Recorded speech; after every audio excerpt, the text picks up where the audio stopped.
Hello everyone, आप सभी लोगों का स्वागत है टीचिंग परीक्षा के आज के इस वीडियो में, जिसके अंदर में फ्रेंड्स हम लोग बिहार शिक्षक भर्ती टीआरई 4.0 के लिए एक विशेष जो श्रृंखला चला रहे हैं उसको एक कदम और आगे बढ़ाएंगे।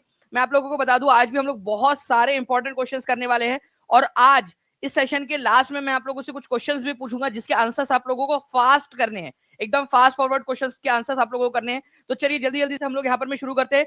अगर यहाँ पर में आप लोग चाहते हो कि हम लोग जो है हर सेशन के बाद में कुछ revision questions R1 R2 R3 इस तरीके से रखें, तो आप लोग वो भी बता दीजिएगा ताकि हम लोग जो है फ्रेंड्स उसको भी यहाँ पर में इंक्लूड कर सके। कितने लोग चाहते हैं वो हाथ ऊपर कर देंगे। साथ ही साथ सबसे पहले मैं उन सभी लोगों का बहुत बहुत शुक्रिया अदा करना चाहूंगा जिन्होंने इस सेशन को जो है फ्रेंड्स सेशन स्टार्ट होने से पहले इस सेशन को लाइक कर दिया था। बहुत बहुत शुक्रिया। जल्दी से सेशन जिन्होंने सेशन को लाइक कर दिया हाथ ऊपर कर दीजिए, क्योंकि ये वो बच्चे हैं जो सेशन को एनर्जी देते हैं। ये वो बच्चे हैं जो पहले ही यहाँ पर में एक उत्साह दे देते हैं, ठीक है, मुझे कि मैं और ज्यादा एनर्जी के साथ में आप लोगों को पढ़ा सकूं। तो आप सभी लोगों का शुक्रिया, आप सभी लोगों को ये पूरा का पूरा सेशन समर्पित। चलिए, जहां भी शेयर कर सकते हो जल्दी जल्दी से शेयर कर देंगे फ्रेंड सेशन को। हमारे पहले क्वेश्चन की तरफ में आगे बढ़ते हैं हम लोग। पहला क्वेश्चन आप लोगों की स्क्रीन के ऊपर में, ठीक है, ये रहा। देखिए, बीपीएससी 64वीं जो है एग्जाम जो हुई थी आप लोगों की 2018 के अंदर में, उसके अंदर में क्वेश्चन आया था आप लोगों का, ठीक है। तो एग्जाम में कभी भी रिपीट करके पूछे जाने की संभावना है। निम्नलिखित में से किसने सबसे पहले बड़े पैमाने पर सोने के सिक्के जारी किए? तो सोने के सिक्के बड़े पैमाने पर किसने जारी किए थे भारत के अंदर में? ठीक है, तो भारत में सोने के सिक्के जारी करने के लिए सबसे पहले जो श्रेय दिया जाता है वो दिया जाता है, ठीक है, वीमा काटफिसेस को। ये याद रखना है आप लोगों ने।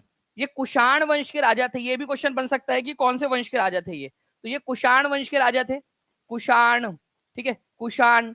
आप लोगों को बताना चाहूंगा कि कुषाण वंश जो है ये हमारे भारत में, ठीक है, ये इधर साइड के अंदर में एक वंश हुआ करता था आज से करीब 2000 साल पहले, ठीक है।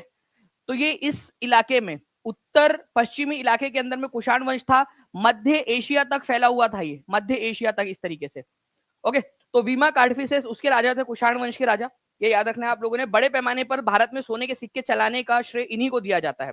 तो आंसर आपका हो जाएगा वीमा कार्डफिसेस। सोने के सिक्के आ जाए बड़े पैमाने पर, वीमा कार्डफिसेस बीपीएससी में आया हुआ है, कभी भी रिपीट होकर पूछा जा सकता है, ठीक है। चलिए, तो इसी तरीके से आप लोग सभी लोग आंसर्स करते रहेंगे फ्रेंड्स। मैं जो है आप लोगों से लास्ट में इस तरीके के क्वेश्चन जो है वो आप लोगों से पूछूंगा भी लास्ट के अंदर में। तो पूरा लेक्चर अच्छे से देखिए आप सभी का भी, ठीक है। नाउ फ्रेंड्स, अब देखिए यहाँ पर मैं क्वेश्चन है आप लोगों का 67वीं बीपीएससी का क्वेश्चन है और इस तरीके के क्वेश्चन बहुत ज्यादा रिपीट होते हैं। चलिए जल्दी जल्दी से बता देंगे। बहुत बहुत शुक्रिया, 1000 से ज्यादा लाइक्स आप लोगों ने कर दिए फ्रेंड्स केवल और केवल 2 मिनट के अंदर में। बहुत बहुत शुक्रिया आप सभी का। देखिए, अगर मैं बात करूं फ्रेंड्स यहाँ पर मैं अकॉर्डिंग टू 2011 की सेंसस, ठीक है, कौन सा डिस्ट्रिक्ट है जहां पर में महिलाओं की संख्या ज्यादा है मैन की तुलना में? ठीक है, वुमेन ज्यादा है मैन की तुलना में। आप लोग बताएंगे जल्दी से आंसर क्या होगा, और अगर नंबर याद है तो बता दीजिए नंबर भी। बट मुझे यहाँ पर में पूरा भरोसा है कि टीचिंग परीक्षा के जो अभ्यर्थी है, जो टीचिंग परीक्षा के पेड कोर्स से पढ़े हुए, वो नंबर के साथ में बता सकते हैं, ठीक है, नंबर भी बता सकते हैं कि कितना नंबर है, वो सेक्स रेशो कितना है वहां का। क्योंकि आप लोगों को इतना बार प्रिपरेशन करवा करवा के, रिवीजन करवा करवा के याद करवा दिया है कि अब आपको तो नींद में भी याद रहेगा। गोपालगंज के अंदर में हर 1000 लड़कों के मुकाबले में, ठीक है, हर 1000 लड़कों के मुकाबले में, ठीक है, 1021 लड़कियां है। तो यहां पर में केवल एकमात्र जिला ऐसा है बिहार के अंदर में जहां पर में लड़कों के मुकाबले में लड़कियों की संख्या ज्यादा है, ठीक है।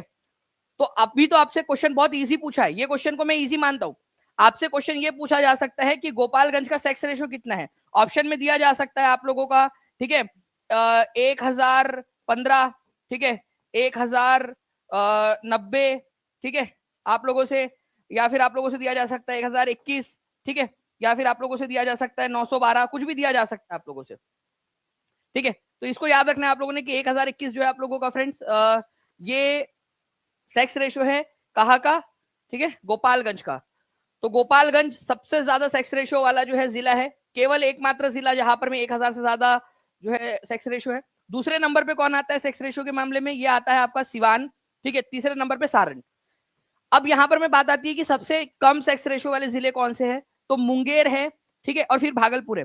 इस पर बेसिक क्वेश्चन ऑलरेडी टीआरई के अंदर में आ चुका है। मैं टीम से रिक्वेस्ट करूंगा कि उस क्वेश्चन को भी लगा दिया जाए कि निम्नलिखित में कौन सा जिला है जिसमें कम सेक्स रेशो, सबसे कम सेक्स रेशो, ठीक है। तो मुंगेर है, ये याद रखना है आप लोगों ने, 876, मतलब हर 1000 लड़कों के मुकाबले में केवल 876 लड़कियां हैं। भागलपुर के अंदर में जो है फ्रेंड्स 880 लड़कियां है केवल। और फिर आता है खगड़िया, ठीक है। तो आप लोग इसको प्लीज थोड़ा सा याद रखिएगा, इंपॉर्टेंट है, आप लोगों से पूछा जा सकता है, ठीक है। नेक्स्ट क्वेश्चन की तरफ में हम लोग आगे बढ़ते हैं। हमारे आप लोगों का देखिए फ्रेंड्स, बीपीएससी प्री के अंदर में आया था ये क्वेश्चन 2015 में, और ये क्वेश्चन मैंने 5 बजे वाली क्लास जो थी आप लोगों की यूट्यूब की, उसके ऊपर में भी करवाया हुआ है एनिमेशन के साथ में। मैं आपको बताता हूँ, देखिए भारत में, ठीक है, यारलुंग सेंगपो नदी को किस नाम से जाना जाता है? ठीक है, यारलुंग सेंगपो, डायरेक्ट क्वेश्चन बनेगा आप लोगों का, यारलुंग सेंगपो के नाम से किसको जाना जाता है? गंगा, ठीक है, सिंधु, ब्रह्मपुत्र, महानदी, किसको जाना जाता है ये बताएंगे आप लोग। एक बार सेशन को लाइक कर देंगे फ्रेंड्स सभी लोग जल्दी जल्दी से, अगर आपको सेशन पसंद आ रहा है तो। इसके साथ ही साथ आप लोगों को, आप लोग जो है फ्रेंड्स चैनल को सब्सक्राइब भी जरूर कर दीजिए, ताकि आप लोगों को आगे में भी इसी तरीके के और वीडियोस जो है वो मिलते रहे। तो जिन्होंने भी चैनल को सब्सक्राइब नहीं किया, चैनल को सब्सक्राइब करके बेल आइकन दबा दीजिए, ताकि कोई भी चीज आप लोगों से मिस ना हो। नाउ फ्रेंड्स देखिए यहाँ पर मैं, अगर मैं आपको बताऊं, यारलुंग सेंगपो के नाम से जाना जाता है ब्रह्मपुत्र नदी को। पूरा का पूरा एनिमेशन के साथ में आप लोगों को दिखाता हूं मैं, ध्यान से देखिए आप लोग। यहाँ पर मैं, ठीक है, ये ब्रह्मपुत्र या यारलुंग सेंगपो जिसको कहा जाता है, वो नदी निकलती है यहाँ से, आंगसी ग्लेशियर के नीचे में है चेमा युंगडुंग ग्लेशियर। ठीक है, यहाँ पर में है चेमा युंगडुंग, चेमा युंग डुंग। ठीक है, अभी आपको दिखा भी दूंगा मैं, चेमा युंगडुंग ग्लेशियर, ठीक है, वहां से निकलती है इस तरीके से, यहाँ से यारलुंग सेंगपो के नाम से बहती है। ठीक है, फिर ये जा रही होती है नामचा बारवा से, यू टर्न लेती है, एकदम शार्प यू टर्न ली उसने नामचा बारवा से, और भारत के अंदर में अरुणाचल प्रदेश के अंदर में एंटर करती है। ये आप देख रहे हो, अरुणाचल प्रदेश में एंटर की, ठीक है, दिहांग के नाम से। फिर जब ये आसाम में जाती है, तब इसका नाम जो है ब्रह्मपुत्र पड़ता है।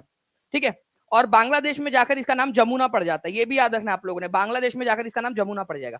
तो इस तरीके से जो है फ्रेंड्स, ये जो यारलुंग सेंगपो, दिहांग और ब्रह्मपुत्र और फिर बाद में जमुना, ये सारे के सारे ब्रह्मपुत्र नदियों के ही नाम है, ये याद रखिए आप लोग।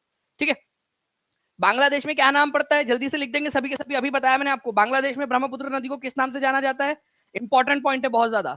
तो इस पर्टिकुलर क्वेश्चन का आंसर क्या हो जाएगा आप लोगों का? ब्रह्मपुत्र नदी यारलुंग सेंगपो के नाम से जाना जाता है तिब्बत चाइना के अंदर में। ठीक है, तो आप लोग देखिए, चेमा युंगडुंग नाम का ग्लेशियर है, ठीक है, वहां से निकलती है ये चेमा युंगडुंग ग्लेशियर से। चेमा युंगडुंग ग्लेशियर मानसरोवर और जो कैलाश पर्वत है उसके पास में ही है। वहीं से उसके थोड़ा सा दूर और जाओगे आप लोग तो सिंधु नदी का, ठीक है, जो है उद्गम वहीं से होता है। और उसके थोड़ा सा इधर ईस्ट में आओगे तो पास में ही राक्षस ताल है, जिसको राकस ताल भी बोलते हैं, वहां से सतलज नदी निकलती है। तो सिंधु नदी, सतलज नदी और ब्रह्मपुत्र नदी, जिसको यारलुंग सेंगपो बोलते हैं, वो आसपास से ही निकलती है, मतलब उनका मायका आसपास में ही है, मायका उन लोगों का। ठीक है, चलिए नाउ फ्रेंड्स, आप लोगों को बता दूं मैं कि जितने भी बच्चे देख रहे हैं, ठीक है, आप सभी लोगों के लिए, ठीक है, जो 60% ऑफ का रिपब्लिक डे सेल है उसको एक दिन के लिए एक्सटेंड किया जा रहा है स्टूडेंट्स के स्पेशल रिक्वेस्ट के ऊपर में, क्योंकि काफी सारे बच्चे थे जो कल रात तक भी उनका जो है टेक्निकल इश्यूज से या कोई और इश्यूज से नहीं हो पाया था। तो आज के लिए उसको एक्सटेंड किया जा रहा है, आप लोगों का लास्ट आप लोगों के लिए मौका है, ठीक है, 60% ऑफ के साथ में। और मैं आपको बता दूं फ्रेंड्स कि जितने भी बच्चे हैं, ठीक है, उन सभी ने एक और ये भी रिक्वेस्ट की थी कि सर ये वाला ऑफर भी आप प्लीज एक्सटेंड कर दीजिए, क्योंकि इसमें बच्चों को बहुत मजा आ रहा है। जितने भी बच्चे इसमें एनरोल हुए हैं वो देख रहे हैं जो वैदिक मैथ्स का जो कोर्स है, ठीक है, इतना बढ़िया है, ठीक है, कि आपको छोटी छोटी ट्रिक्स, ठीक है, जो आप अपनी जिंदगी के अंदर में भी इस्तेमाल कर सकते हो, आप पढ़ा भी सकते हो। तो 2000 रुपए का कोर्स ये बिल्कुल फ्री ऑफ कॉस्ट आपको मिल रहा है इसके साथ में। ठीक है, वैसे हमने 26 तारीख तक रखा हुआ था, लेकिन बच्चों की कल रात तक भी बच्चे बहुत सारे इसमें एनरोल हो ही रहे थे। ठीक है, तो इसीलिए आज के लिए एक्सटेंड कर दिया है इसको, 27 की रात तक आप लोग जो है फ्रेंड्स इसको कॉल कर लीजिएगा, या आप लोगों के लिए फ्री ऑफ कॉस्ट हो जाएगा, जितने भी बच्चे आज रात तक ले लेंगे। चलिए आगे बढ़ते हैं हम लोग फ्रेंड्स, और 60% ऑफ भी रहेगा आपके लिए। नाउ फ्रेंड्स देखिए, यहाँ पर मैं इस पर्टिकुलर क्वेश्चन को देखिए, Simon commission was boycotted in India because, Simon commission का बाइकआउट क्यों किया गया था भारत के अंदर में? देखिए, साइमन कमीशन जो है फ्रेंड्स, आप लोगों को बताना चाहूंगा गठन क्यों हुआ था साइमन कमीशन का। थोड़ा सा हाई लेवल चले अपन एक पीछे में, ठीक है, आप लोग आजकल मूवीज देखते होंगे, मूवी स्टार्ट होती है तो और उसमें बोलते हैं, कोई ना कोई स्टोरी सुनाता होता है, चलिए 10 साल पहले चलते हैं, ठीक है, या फिर कोई और कई साल पहले। वो 3 इडियट्स मूवी थी, वो स्टार्ट हुई उससे, फिर उसने पूरी की पूरी स्टोरी सुनाया फरहान ने, है ना, बिल्कुल वैसे ही। चलो मैं भी आप लोगों को एक स्टोरी सुनाता हूँ साइमन कमीशन की। साइमन कमीशन जो है फ्रेंड्स, ये बनाया गया था, ठीक है, जो गवर्नमेंट ऑफ इंडिया एक्ट है, गवर्नमेंट ऑफ इंडिया एक्ट 1919 के, ठीक है, जो धारा थी, धारा मतलब उसका जो आर्टिकल था, ठीक है, 84 ए के तहत, ठीक है, 84 ए, हिंदी में अगर लिखना है तो 84 क भी लिख सकते हो उसको आप लोग, ठीक है, ABCD और क ख ग घ उसके हिसाब से। तो इसमें बोला गया था कि 10 साल बाद, ठीक है, 10 साल के बाद में हम इसको रिव्यू करेंगे, 10 साल बाद इस एक्ट का, ठीक है, गवर्नमेंट ऑफ इंडिया एक्ट का रिव्यू होगा। लेकिन जो है 1929 में इसका रिव्यू होना था, 1929 में, 10 साल बाद मतलब 1929 में। लेकिन 1929 में ब्रिटेन में इलेक्शन होने वाले थे, इसी वजह से उन्होंने क्या किया, उन्होंने इसको 2 साल पहले ही जो साइमन कमीशन था इसका गठन कर दिया, ठीक है, 1927 में, नवंबर 1927 के अंदर में इसका गठन कर दिया, ठीक है।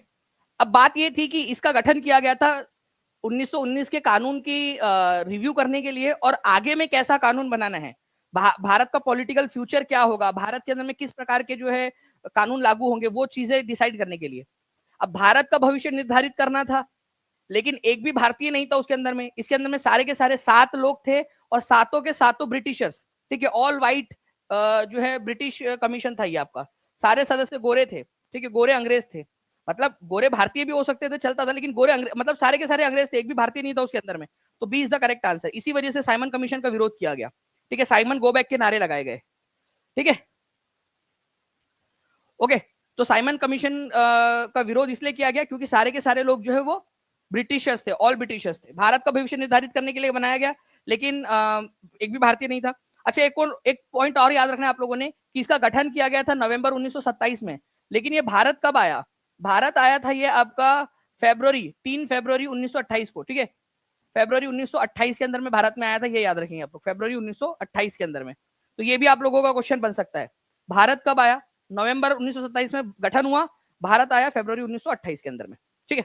चलिए नेक्स्ट क्वेश्चन की तरफ मैं आगे बढ़ने से पहले फ्रेंड्स मैं आप लोगों को बता दूं, ठीक है, उस समय में जब साइमन कमीशन का गठन हुआ था, मैंने पिछले लेक्चर में, कल वाले लेक्चर में आप लोगों को एक चीज बताया था, साइमन कमीशन के गठन के समय में भारत के secretary of state for India कौन थे, ये क्वेश्चन आया हुआ है आप लोगों का, प्लीज इसको याद रखिएगा आप लोग। साइमन कमीशन के गठन के समय में भारत के secretary of state for India कौन थे, ये क्वेश्चन बनता है एग्जाम के अंदर में, ठीक है, ओके। इवन ये भी बनता है आप लोगों का कि उस समय में भारत के वायसराय कौन थे। मैं अगर आप लोगों को बताना चाहूँ फ्रेंड्स, एक क्वेश्चन था आप लोगों का, ठीक है, एसएससी के एग्जाम के अंदर में आया था कि उस समय वायसराय कौन थे, तो लॉर्ड इरविन उसका आंसर होगा। यूपी टीजीटी के एग्जाम के अंदर में आया हुआ है कि कौन थे उस समय में secretary of state for India, Birkenhead थे, वायसराय थे लॉर्ड इरविन, और उस समय में प्रधानमंत्री थे, ठीक है, स्टैनले बाल्डविन, स्टैनले बाल्डविन, ये याद रखना है आप लोगों ने, ठीक है, इंपॉर्टेंट पॉइंट है। चलिए 1480 लाइक्स हो चुके हैं फ्रेंड, जल्दी जल्दी से सेशन को लाइक एंड शेयर करते रहेंगे आप सभी के सभी लोग, ठीक है, ताकि इसी तरीके से मैं आपको एक्स्ट्रा इन्फॉर्मेशन देता रहूं, ओके। जितना ज्यादा आप लोगों का रिस्पांस रहेगा उतना ज्यादा एक्स्ट्रा इन्फॉर्मेशन भी मैं आप लोगों के लिए देता रहूंगा। नेक्स्ट क्वेश्चन की तरफ में हम लोग आगे बढ़ते हैं फ्रेंड्स। आपका देखिए यहाँ पर क्वेश्चन है, ठीक है, किस अंग्रेज जनरल ने झांसी की रानी को श्रद्धांजलि देते हुए कहा था कि यह जो महिला लेटी हुई है विद्रोहियों में एकमात्र पुरुष थी। देखिए झांसी की रानी जो है, यहाँ पर मैं बात हो रही है रानी लक्ष्मीबाई की, ठीक है, रानी लक्ष्मीबाई की। मैंने आप लोगों को 1857 का विद्रोह जो हम लोगों ने स्टार्ट किया है, 1857 के ऊपर में विद्रोह के ऊपर में जो लेक्चर हमने स्टार्ट किया, 1857 का विद्रोह हमने स्टार्ट नहीं किया, उसके ऊपर में जो लेक्चर हमने पेड क्लास में स्टार्ट किया उसके अंदर में मैंने आपको बताया था कि झांसी की रानी, रानी लक्ष्मीबाई, उनका नाम क्या था, ठीक है। तो रानी लक्ष्मीबाई जो थी उनका नाम मणिकर्णिका भी था, मणिकर्णिका, ठीक है। एक और चीज आपको बताया था कि जो मणिकर्णिका है उनके नाम पे एक घाट भी बना हुआ है बनारस में, मणिकर्णिका घाट, ओके।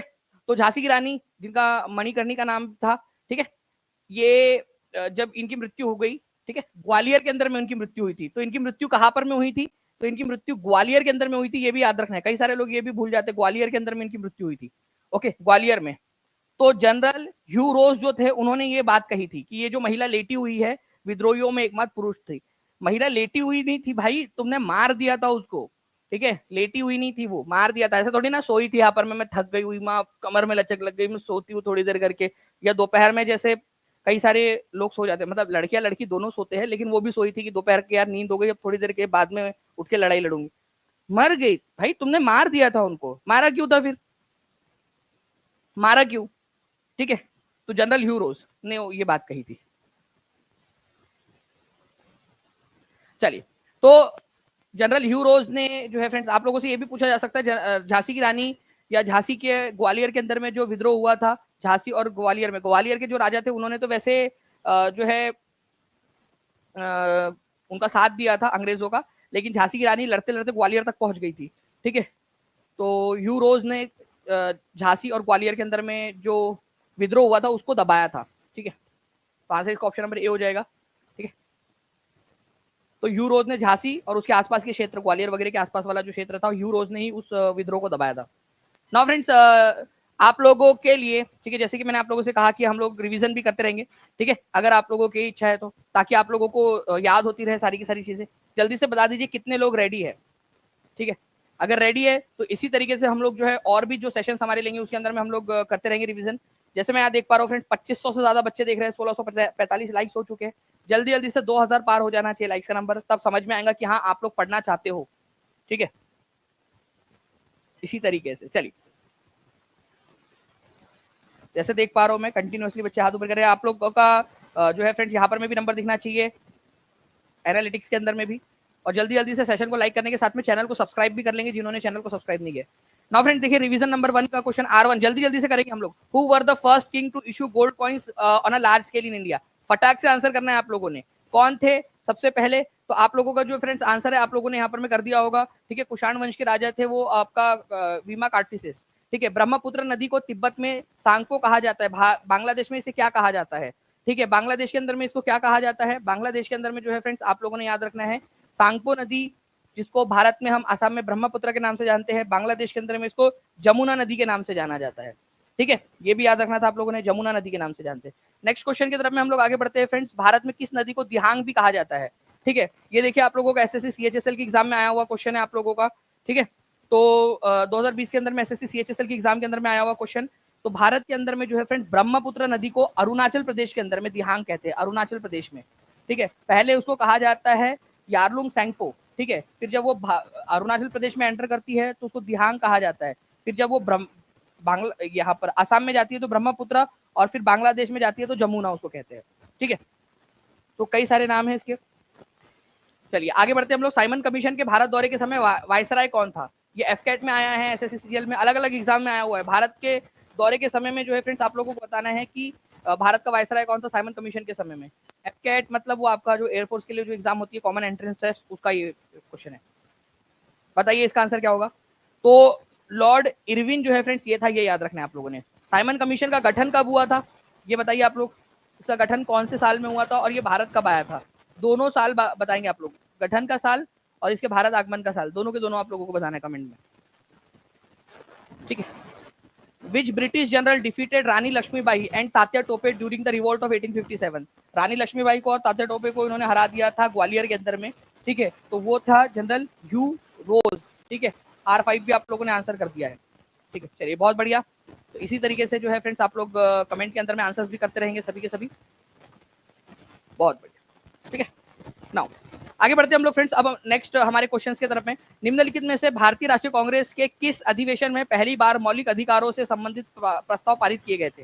ठीक है, देखिए भारतीय राष्ट्रीय कांग्रेस के किस अधिवेशन में, मतलब इंडियन नेशनल कांग्रेस का ऐसा कौन सा वाला सेशन था जिसमें एक कमेटी बनाई गई थी? ठीक है, फंडामेंटल राइट्स कमेटी।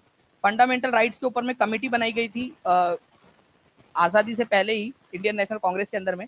ठीक है, और उस फंडामेंटल राइट्स कमेटी के रिकमेंडेशन के आधार पर वो प्रस्ताव पारित किया गया था। तो आपको बता दूं फ्रेंड्स, ये प्रस्ताव पारित हुआ था कराची अधिवेशन के अंदर में, फंडामेंटल राइट्स कमेटी।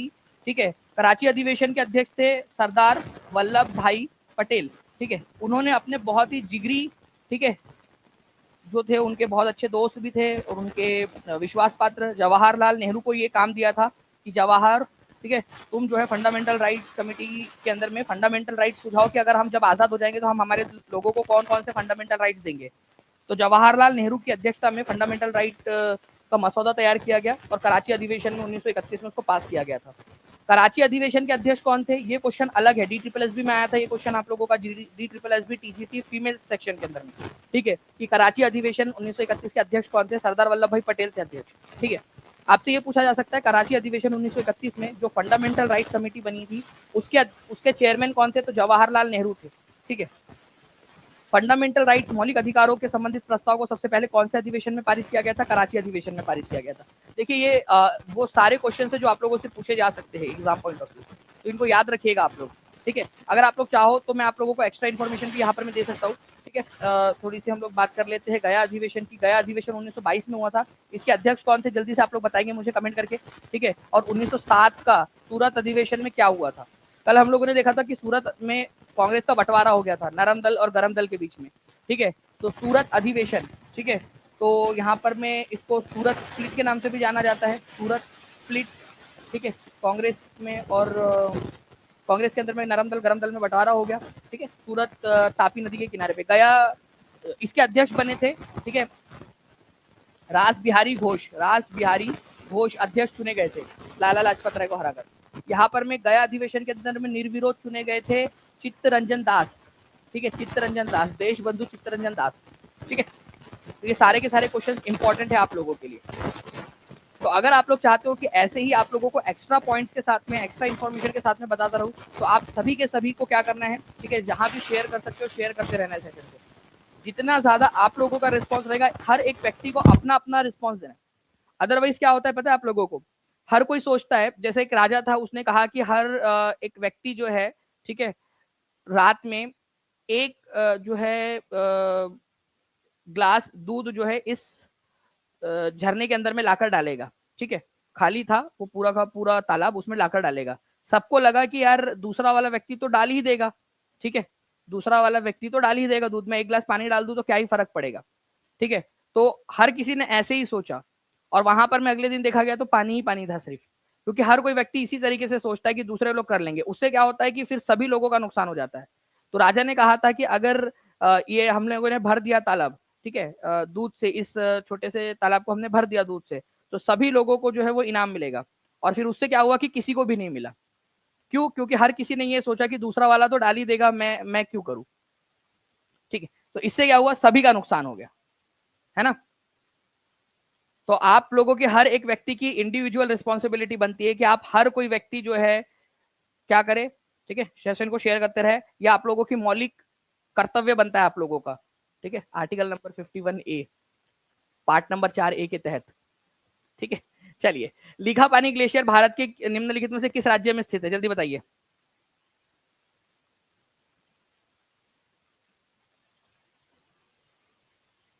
सर मैं पीआरटी का नया बैच लूंगी आज प्लीज। शम्स माही जी, आप एक बार जो है ना प्लीज टीम से कनेक्ट कर लीजिएगा, ठीक है, कॉल के ऊपर में बता दीजिएगा, वो कर देंगे आपके लिए एडजस्टमेंट। देखिए यहाँ पर मैं आप लोगों का जो है फ्रेंड्स, लिखापानी ग्लेशियर भारत के किस राज्य में स्थित है। तो लिखापानी ग्लेशियर जो है फ्रेंड्स, ये आप लोगों को याद रखना है, लिखापानी ग्लेशियर भी है और एक लिखापानी पास भी है, लिखापानी पास, ठीक है।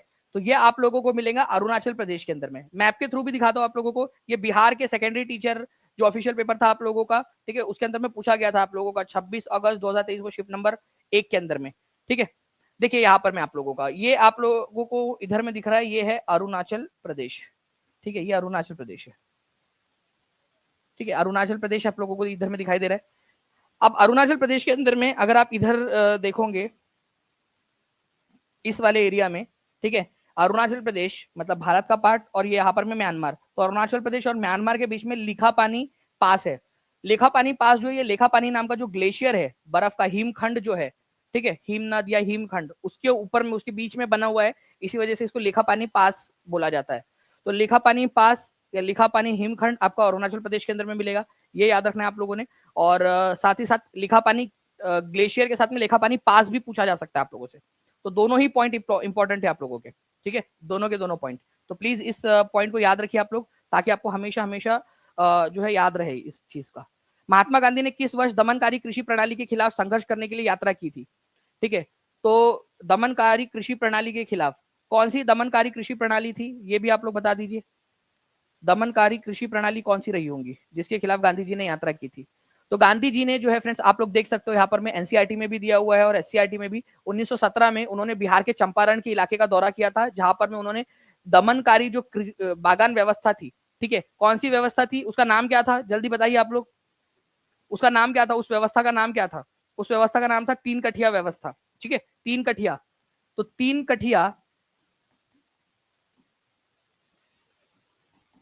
कठिया जो व्यवस्था थी, ठीक है, उसके अंदर में हर 20, अगर आपके खेत को 20 हिस्सों में डिवाइड कर दिया जाए, तो 3 हिस्सों में मतलब कि 15% हिस्से के अंदर में कम से कम आप लोगों को नील की खेती करनी पड़ेगी।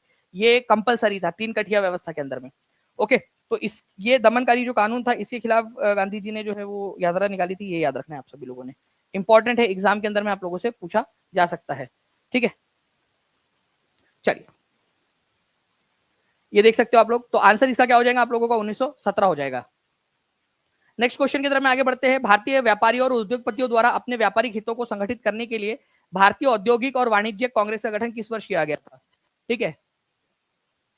Indian merchant and industries to organise their business interest, ठीक है, in which year was the Indian Industrial and Commercial Congress formed by Indian merchant and industrialists to organize their business centers?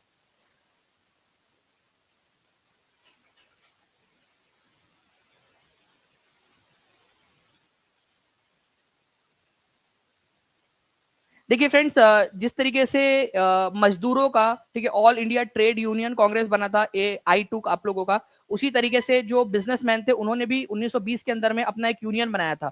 1920 के अंदर में भारतीय औद्योगिक और व्यावसायिक Congress, Indian industrial and commercial Congress, ठीक है।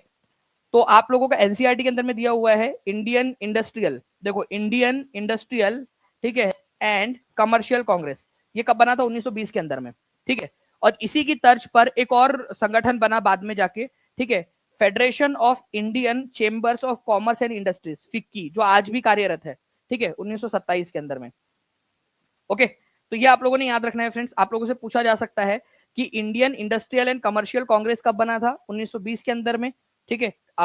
जो व्यापारिक समुदाय था उन लोगों की सुरक्षा के लिए, उनके हितों की रक्षा के लिए बनाया गया था, ठीक है। और जो आई2 था, all India trade union Congress, वो ट्रेड यूनियन जो थी आप लोगों की, जो मजदूर थे उन लोगों के हितों की सुरक्षा के लिए था। Federation of Indian chamber of commerce and industries, FICCI, FICCI की स्थापना कब हुई थी? डायरेक्ट क्वेश्चन आएगा आप लोगों का, ठीक है, शॉर्ट में लिखा हुआ भी होगा। फिक्की की स्थापना कब हुई थी? 1927 के अंदर में हुई थी, ये याद रखना है आप लोगों ने, फिक्की की स्थापना, ठीक है। चलिए, तो ये याद रखेंगे आप सभी के सभी लोग। अभी जो है आप लोगों से कई सारी एग्जाम्स अभी हाल फिलहाल में हुई है, जिसके अंदर में फिक्की से रिलेटेड क्वेश्चन पूछे जाते हैं। फिक्की का गठन कब हुआ? फिक्की का हर साल कोई ना कोई फिक्की का ब्रांड एम्बेसडर होता है, हर साल किसी ना किसी को बनाया जाता है। तो इस साल किसको बनाया गया, इस तरीके से पूछा जाता है आप लोगों का। तो आप लोगों को याद रखना है फिक्की का, अभी हाल ही में 2 दिन पहले की घटना है आप लोगों की, आयुष्मान खुराना को जो है फ्रेंड्स फिक्की का नया ब्रांड एम्बेसडर बनाया गया। 2 दिन पहले की ही बात है, फिक्की का ब्रांड एम्बेसडर। तो ये करंट अफेयर के अंदर में आपसे पूछा जा सकता है।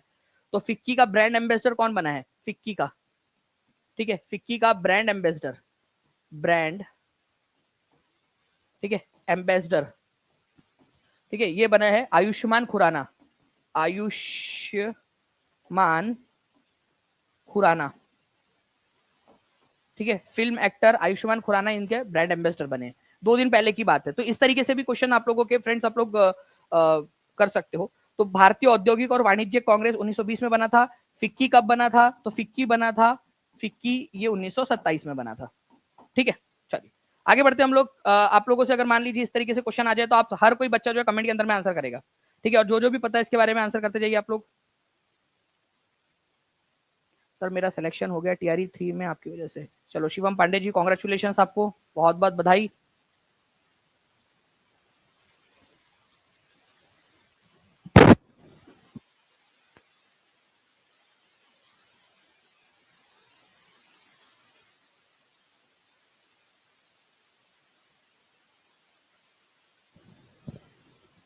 चलो जैसे शिवम जी का हुआ है वैसे ही आप लोगों का भी होता होगा फ्रेंड्स सिलेक्शन। अच्छे से पढ़ाई कीजिए, मेहनत करते रहिए। Federation of Indian chamber of commerce and industries की स्थापना 1927 के अंदर में हुई थी, ठीक है। और इसके जो है अभी ब्रांड एम्बेसडर कौन बने हैं वो आप लोग बता देंगे कमेंट के अंदर में। 20 द करेक्ट आंसर, ठीक है। नेक्स्ट क्वेश्चन की तरफ में हम लोग आगे बढ़ते हैं फ्रेंड्स। आप लोगों को उससे पहले मैं बता दूं यहाँ पर मैं, ठीक है, आप लोगों का टीचिंग परीक्षा फाउंडेशन डे सेल जो है वो 1 दिन के लिए एक्सटेंड कर दिया गया है। आप में से कई सारे स्टूडेंट्स हैं उनकी स्पेशल रिक्वेस्ट के ऊपर में, ठीक है।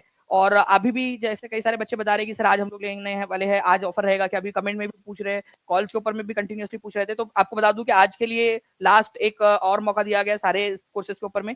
साथ ही साथ आप लोगों को पता है कि आपके लिए, ठीक है, यहाँ पर जो ये 2,000 रुपए का जो वैदिक मैथमेटिक्स का कोर्स है आपका, वो बिल्कुल फ्री ऑफ कॉस्ट मिलेगा आप लोगों को। जो भी बच्चे कल रात तक लेने वाले थे हमने उसको 1 दिन के लिए एक्सटेंड किया आप लोगों की स्पेशल रिक्वेस्ट के ऊपर में। बस क्या करना है, जितने भी बच्चे जिन्होंने भी ले लिया है, ठीक है, 26 तक जो उन्होंने ले लिया है वो लोग तो कर ही सकते हैं। आज रात लास्ट ऑफर है, लास्ट मौका आपके लिए, ठीक है। आप लोग क्या कर सकते हो, 27 जनवरी की रात तक अगर आप लेते हो, ठीक है, तो ये 2,000 रुपए का कोर्स आपको बिल्कुल फ्री ऑफ कॉस्ट मिल जाएगा आपको, ठीक है। जो वैदिक मैथमेटिक्स का कोर्स है आपका, ठीक है। बस आपको क्या करना है, लेने के बाद में आपने इस नंबर के ऊपर में 9322054840 इसके ऊपर में व्हाट्सएप करना है उस नंबर से जिससे आपने कोर्स लिया हुआ है, ठीक है। टीम आपको बैकएंड से ऐड कर देंगी, ठीक है। चलिए नाउ फ्रेंड्स आगे बढ़ते हैं हम लोग यहाँ पर में भारत। अच्छा कैसे जुड़ना है, आप लोगों का नीचे में नंबर चल रहा है फ्रेंड्स 9697888444, इस नंबर पे कॉल कर सकते हो आप लोग, या 7611101101 या फिर टीचिंग परीक्षा एप्लीकेशन पे भी आप लोग डायरेक्टली जा सकते हो। चलिए बताइए यहाँ पर मैं भारतीय राष्ट्रीय कांग्रेस के निम्नलिखित में से किस सत्र में मौलिक अधिकारों और आर्थिक नीति पर प्रस्ताव पारित किया गया था? सीडीएस का क्वेश्चन भाई, अभी आप लोगों ने जो है आंसर लगाया है अभी थोड़ी देर पहले ही, बताइए जल्दी से इसका आंसर क्या होगा? देखिए तो आप लोगों का आंसर होगा फ्रेंड्स कराची अधिवेशन के अंदर में। तो अभी हमने थोड़ी देर पहले मौलिक अधिकारों का देखा, उसी सत्र में आर्थिक नीति के ऊपर में भी प्रस्ताव पारित हुआ था, और ये आर्थिक नीति की जो कमेटी बनी थी उसके भी अध्यक्ष या उसके चेयरमैन जवाहरलाल नेहरू थे। पूरे कराची सेशन के अध्यक्ष कौन थे? 1931 के कराची जो सेशन हुआ था उसके अध्यक्ष थे सरदार वल्लभ भाई पटेल। ठीक है, सरदार वल्लभ भाई पटेल कराची अधिवेशन के अध्यक्ष थे, और उनकी अध्यक्षता के अंदर में पूरा का पूरा सेशन हुआ था। ठीक है, और उन्हीं ने ही जवाहरलाल नेहरू को मौलिक अधिकार और आर्थिक नीति के ऊपर में जो कमेटी बनी थी उसका चेयरमैन बनाया था। ठीक है, तो D is the correct answer. इनमें से किसने इंडिपेंडेंस फॉर इंडिया लीग की स्थापना की? इंपॉर्टेंट क्वेश्चन है, इसको very very very important question आप आंसर कीजिए यहाँ पर में। विश्वास, एकता, बलिदान, इंडियन इंडिपेंडेंस लीग। ठीक है, बताइए। कई सारे लोग जो है यहाँ पर में ये उन लोगों का ऐसा रहता है कि भाई इन दोनों में बनती नहीं थी, ठीक है, या ये दोनों दोस्त नहीं थे, ठीक है, अगर वो होते तो ये नहीं होते, ये होते तो वो नहीं होते, इस तरीके से अलग अलग। भाई जवाहरलाल नेहरू और सुभाष चंद्र बोस ने मिलकर इसको बनाया था। ठीक है, इंडिपेंडेंस फॉर इंडिया लीग की स्थापना की थी इन्होंने। ठीक है, तो इंडिपेंडेंस फॉर इंडिया लीग की स्थापना 1928 के अंदर में आप लोगों ने याद रखना है। ठीक है, जवाहरलाल नेहरू, ठीक है, और सुभाष चंद्र बोस, श्रीनिवास अयंगर जो है वो उनके साथ में तीसरे और व्यक्ति थे। श्रीनिवास अयंगर इसके पहले अध्यक्ष बने थे। ठीक है, तो ये आप लोगों ने याद रखना है। India independence for India league की स्थापना, ठीक है, जवाहरलाल नेहरू, सुभाष चंद्र बोस और श्रीनिवास अयंगर इसके पहले अध्यक्ष बने। ठीक है, तो श्रीनिवास अयंगर लिख देता हूं यहां पर मैं आप लोगों के लिए, श्रीनिवास अयंगर, ठीक है, अयंगर, श्रीनिवास अयंगर अध्यक्ष, पहले अध्यक्ष थे। ठीक है, जल्दी जल्दी से सेशन को लाइक भी करते रहेंगे फ्रेंड, जितने भी लोग देख रहे हैं। अगर आप चाहते हो कि इसी तरीके से और भी आप लोगों के लिए क्वेश्चन जो है वो करवाते रहे यहाँ पर। ठीक है, चलिए नेक्स्ट क्वेश्चन की तरफ में हम लोग आगे बढ़ते हैं फ्रेंड्स हमारे। ठीक है, आप लोगों को बताना है यूनाइटेड इंडिया पैट्रियोटिक एसोसिएशन की स्थापना किसने की थी? United India patriotic association was founded bye.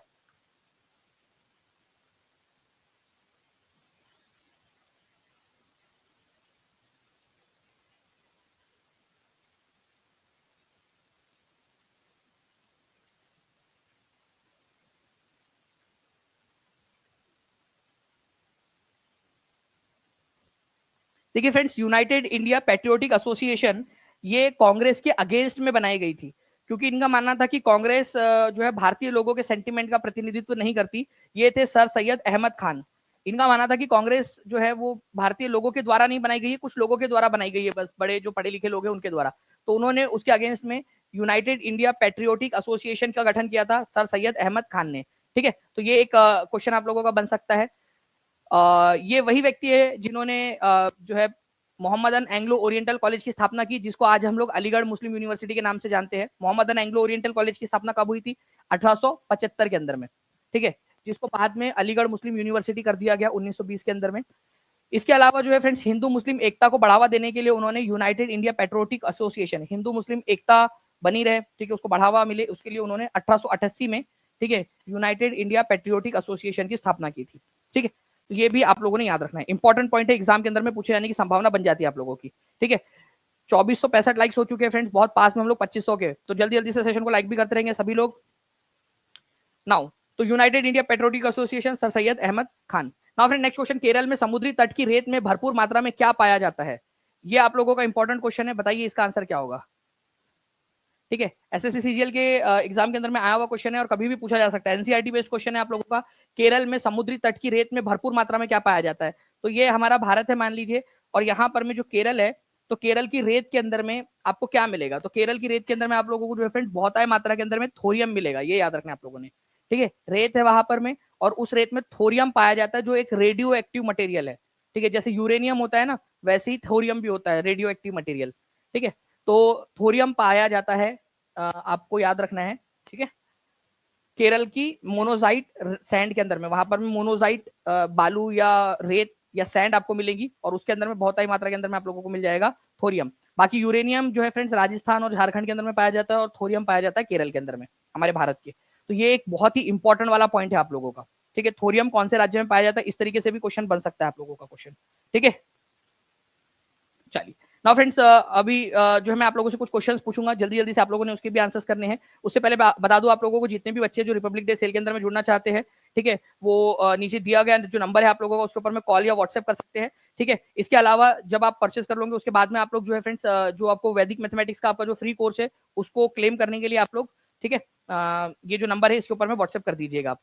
Now friends, अभी कुछ सवाल है जो मैं आप लोगों से पूछना चाहूंगा, उसके आंसर आप लोग कमेंट के अंदर में देंगे, नीचे कमेंट बॉक्स के अंदर में, ठीक है। जितने भी बच्चे अगले 10 मिनट के अंदर में सवाल का जवाब दे देंगे उनके कमेंट्स को मैं हार्ट भी दे दूंगा, ताकि बाकी लोगों को भी पता चल जाए कि कौन सा वो जो है उसका सवाल का सही आंसर क्या है, और जो आप लोग लिखोगे उससे आपको याद भी हो जाएंगी सारी की सारी चीजें। आप लोगों को बताना है कि कौन सा एकमात्र जिला है, ठीक है, ओनली डिस्ट्रिक्ट बिहार के अंदर में, ओनली डिस्ट्रिक्ट कौन सा है जहां पर में सेक्स रेशो जो है, सेक्स रेशो आपका 1000 से ज्यादा है, ठीक है, सेक्स रेशो, ठीक है, 1000 से ज्यादा है, मतलब वहां पर में 1000 लड़कों के मुकाबले में लड़कियों की संख्या 1000 से ज्यादा है, और कितना नंबर है वो भी बता देंगे कौन सा जिला। इस तरीके से भी क्वेश्चन बन सकता है आप लोगों का, ठीक है, क्वेश्चन नंबर 1। दूसरा वाला क्वेश्चन जो है, आप लोग मुझे ये बता दीजिए कि ब्रह्मपुत्र नदी जो है उसको बांग्लादेश में क्या बोलते हैं, बांग्लादेश में, ठीक है, किस नाम से जाना जाता है, किस नाम से जाना जाता है उसको बांग्लादेश के अंदर में, ये आप लोग मुझे कमेंट करके बताएंगे। कमेंट के अंदर में आंसर करना है आप लोगों ने, नीचे में जो इस सेशन के बाद में जो कमेंट बॉक्स रहेगा उसके अंदर में आप लोगों ने, ठीक है। साइमन कमीशन का गठन जो है वो कौन से साल में हुआ था, साइमन कमीशन, ठीक है, इसका गठन कब हुआ था ये आप बताएंगे, कौन से साल में हुआ था, और उस समय में भारत के वायसराय कौन थे, वायसराय कौन थे ये भी आप लोग बता देंगे मुझे, ठीक है। जल्दी से कमेंट कर देंगे आप सभी के सभी, जो जो आंसर, जो जो क्वेश्चन आते हैं आपको ये बताते जाएंगे आप सभी, ठीक है। जो रानी लक्ष्मीबाई है, ठीक है, झांसी की रानी, रानी लक्ष्मीबाई, उनकी मृत्यु कहां पर में हुई थी, रानी लक्ष्मीबाई, लक्ष्मीबाई, इनकी जो डेथ हुई थी वो कौन से शहर में हुई थी, कौन से शहर के अंदर में हुई थी, ठीक है। अभी आपको पढ़ाते समय मैंने बताया कि कौन से शहर में वो लड़ते लड़ते कौन से शहर चली गई थी और वहां पर में उनकी मृत्यु हुई थी, ठीक है। लिखा पानी जो पास है वो कहां पर में ये बता देंगे आप लोग, लिखा पानी पास, लिखा पानी पास या दर्रा कौन से राज्य में है और कौन से देश को जोड़ता है भारत से, लिखा पानी पास, ये भी बता दीजिएगा। कमेंट के अंदर में आंसर कर देंगे आप सभी के सभी लोग नीचे में, हर एक बच्चा, ठीक है। अगले 10 मिनट के अंदर में जितने भी बच्चे कमेंट के अंदर में यहाँ पर मैं आंसर कर देंगे उन लोगों के कमेंट्स को हार्ट दे देंगे। तो कितने बच्चे तैयार है, जल्दी से बता दीजिए, तैयार हो आप सभी के सभी, जल्दी से, ठीक है। आप लोगों के पास में 10 मिनट का समय है, 10 मिनट के अंदर में नीचे में कमेंट के अंदर में सारे आंसर्स करने हैं। जो बच्चे बाद में देख रहे हैं वो लोग भी इसका आंसर जरूर कर देंगे, सारे के सारे कमेंट्स का। सेशन को लाइक जरूर कर दीजिए, चैनल को सब्सक्राइब नहीं किया तो चैनल को सब्सक्राइब कर लेंगे हर एक बच्चा, ताकि आगे के वीडियोस भी आप लोगों को मिलते रहे, ठीक है। ऐसा ना हो कि कोई इंपॉर्टेंट इन्फॉर्मेशन आप लोगों से छूट जाए, ठीक है। और जहां भी शेयर कर सकते हो इस सेशन को शेयर जरूर कर देंगे। साथ ही साथ मैं फिर से एक बार बता दूं, जितने बच्चे जो टीचिंग परीक्षा के साथ में जुड़ना चाहते हैं, रिपब्लिक डे सेल का एक दिन एक्सटेंड किया गया है आप लोगों के लिए, नीचे में नंबर चल रहा है आप लोगों का, ठीक है, उस नंबर पे कॉल या व्हाट्सएप कर सकते हो आप सभी के सभी, ठीक है। आप लोगों का 9697888844 इस नंबर पे कर दीजिए कॉल, या फिर 7611101101 इस नंबर पे कॉल या व्हाट्सएप, दोनों में से किसी भी नंबर पे कॉल या व्हाट्सएप कर सकते हो आप, टीम आपकी पूरी मदद कर देंगी, या डायरेक्टली टीचिंग परीक्षा एप्लीकेशन पर जाइए, वहां भी आपको जानकारी मिल जाएगी। ओके, चलिए, thank you very much friends, मिलते हैं हमारे नेक्स्ट क्लास के अंदर में, तब तक के लिए take care and bye, God bless you all, thank you very much, bye, thank you.